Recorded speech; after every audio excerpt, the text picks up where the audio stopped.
Good afternoon, Mr. Buffett, Mr. Munger. Could you please advise us on what major mistakes we should avoid in both investing and in life? I would also like to have Mr. Munger's thoughts too, please. Thank you very much. Charlie said the major mistake you can make, then you're lucky if you're in the United States. If you go around the world, you don't have a lot of choices in some places, but you should write your obituary and then try and figure out how to live up to it. That's something you get wiser on as you go along. The business mistakes, you just want to make sure you don't make any mistakes that take you out of the game or come close to taking you out of your game. You should never have a night when you're worried about investing. I mean, assuming you have any money to invest at all, and you should spend a little bit less than you earn, and you can spend a little bit more than you earn, and then you've got debt, and the chances are you'll never get out of debt. I'll make an exception in terms of a mortgage on your house, but credit card debt, we're in the credit card business big time, and the world will stay in the credit card business. But why get behind the game? And if you're effectively paying 12 or 14 or whatever percent you're paying on a credit card, you're saying I'm going to earn more than 12 or 14% of money, and if you can do that, come to Berkshire Hathaway. So it's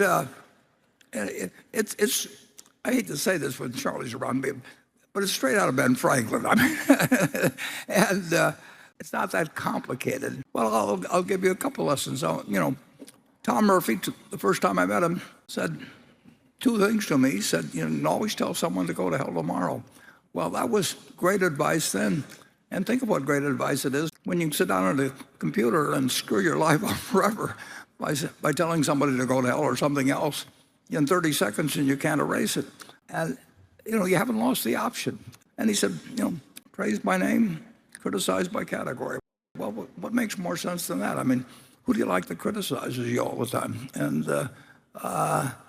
you don't need to vilify anybody to make your point on subjects of discussion. And then I'll give you another general piece of advice.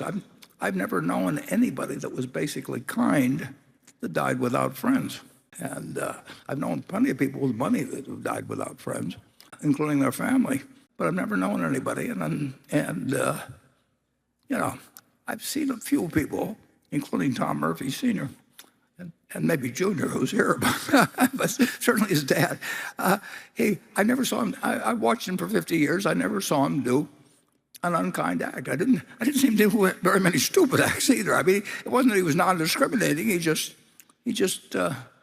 decided that there was no reason to do it. And wow, what a difference that makes in life.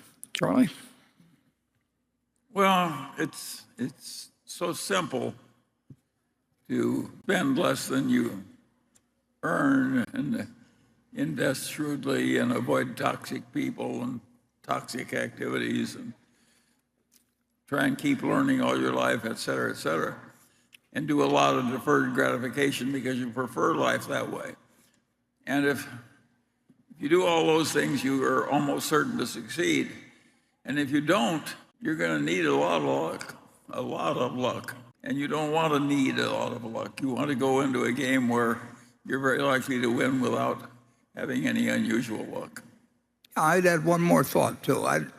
You need to know how people can manipulate other people, and then you need to resist the temptation to do it yourself. Oh, yes. The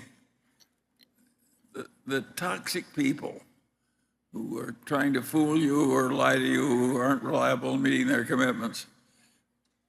The great lesson of life is get them the hell out of your life. Yep. And do it fast. Do it fast. And I would add, Charlie would totally agree with me, do it tactfully if possible too. But do get them out of your life. Yes, I don't mind a little tact. Or even a little financial cost, but the question is getting them the hell out of the life.